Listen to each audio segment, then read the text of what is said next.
All right, it is Monday, October 21st, 2024. Out here in the greenhouse here in Northeast Texas. We've had a cooling trend for the last week or so, and now I think we're headed for a warming trend.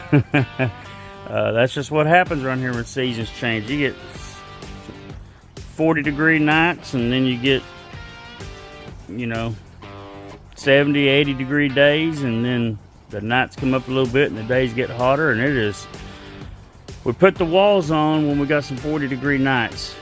And now with them walls up, it is stuffy in here and humid, hot. We've let some of the side kind of sag. We don't want to take them completely off. It takes a while to put them back on. I got the door behind me open, and we're going to have a look today at the white Sapote right here. Now, she did freeze way back this past winter when my heater failed, and if you're watching my videos, you'll know that.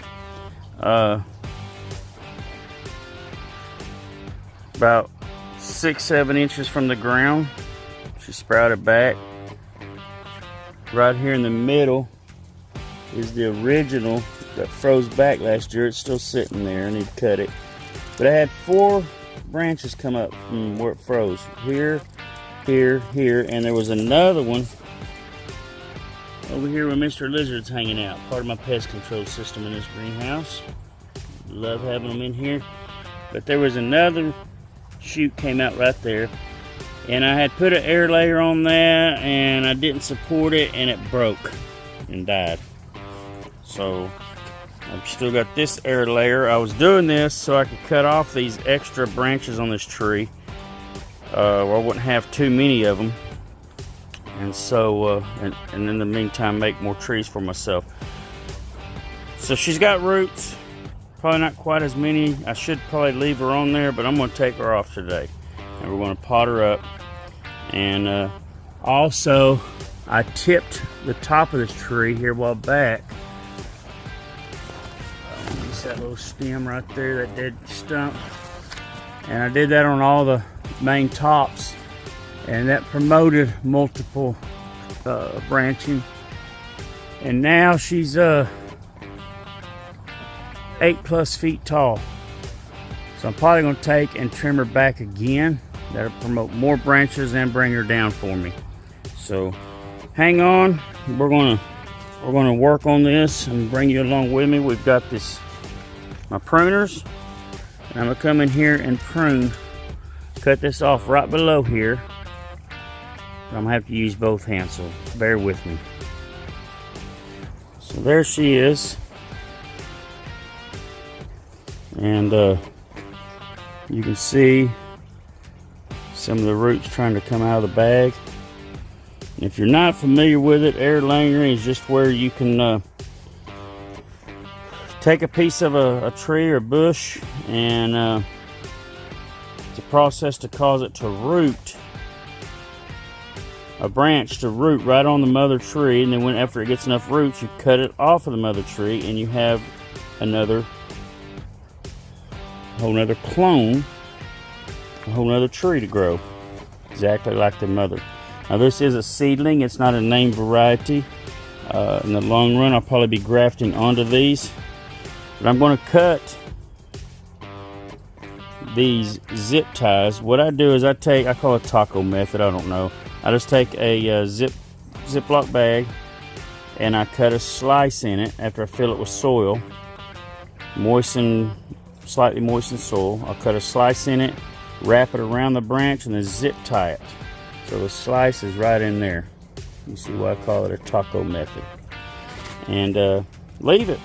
And the whole process, I won't describe all in detail, but we do remove the bark for about 1.5 inches or 2 inches, and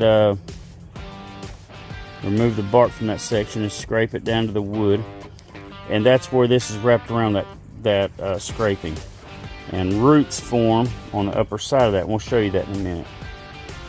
So here's where I cut it off.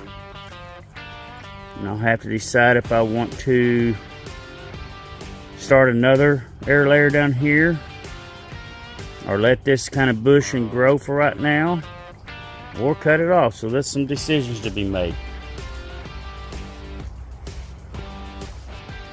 Alright, so I cut the sides off.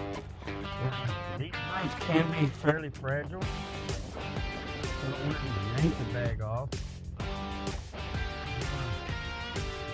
Surgery here on the bag. Carefully cut it away.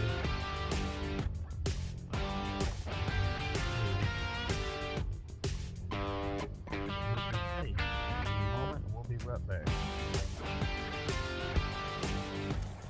Alright, so got the plastic off, and I carefully knocked off most of the dirt around the roots, the soil I had in there, and you can see she is very well rooted. Looks nice, I'm proud of it. And we're not going to keep her out of the soil very long. We're fixing to put her in this pot. And it's going to be awesome. There she is. She's potted up. We've got a stake here beside her so she gets her roots off into the soil and can hold herself up. We're going to put a little bit of water. I don't want to overwater her, but I do want to get the soil moist. And that water comes out of my fish pond there, so it's full of nutrients. Almost a fertilizer in and of itself. And I'll keep an eye. She starts, I don't want to give her too much water, so I'll just wait, and as the soil dries out, the leaves may get a little bit flimsy, and I'll water again. So now I'm going to come up here and I'm going to show you what I've talked about tipping on these branches. Now, it is hard for me to hold my phone. One of these days I'll get a GoPro or something. And but I'll just come in here and I'll take, I'm getting a glare and I can't tell if I'm pointing in the right direction. I'll just take out a section of each of these new branches that are growing. Boom. That'll go down there as a mulch. And I'll just go around and I'll do all these branches the same. All these, oh, let me get you on up here in the middle of this. So there's another one. And I'll show you after I get them all pruned back a little bit. Okay, so I probably knocked a foot or so out of her, brought her back down about 7.5 feet instead of 8.5 feet. That bar up there is 8.5 feet, and it was up there touching that. So got a pile down here of the branches we took off, and I'll feed them back to the tree.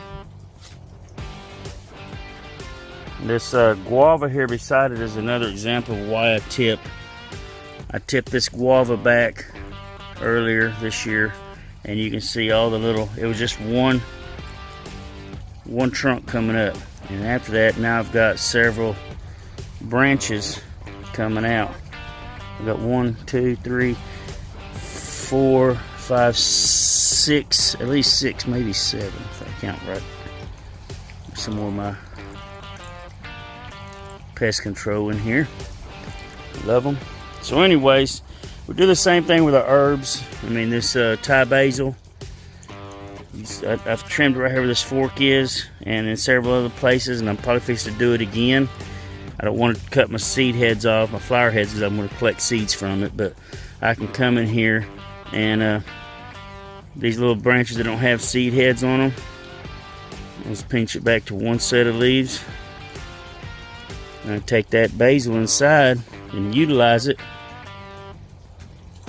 and you know, just go around the plant doing this, pinching it. The more I do that, the more bushier she'll get. So that's the whole concept up there. with what I did. I bring it down to size and also cause it to branch out more. Now what I can do later is I can come in here and actually tie some of these branches down to where they point out instead of just going straight up. And I can tie them, and after a month or so I can take the strings off that I used to tie them down with, and they'll stay, and then they'll start growing out. So just some little management practices for some of the trees like this that we have in ground in here. Now that one I air layered, I will probably keep it in a pot, which means I'll have to up pot it eventually, but it's going to stay probably a year or two in this pot right here and be just fine. So I hope y'all enjoyed that, and having fun in the greenhouse. I am soaking wet. I'm sweating here. Hope y'all are having a blast. God bless.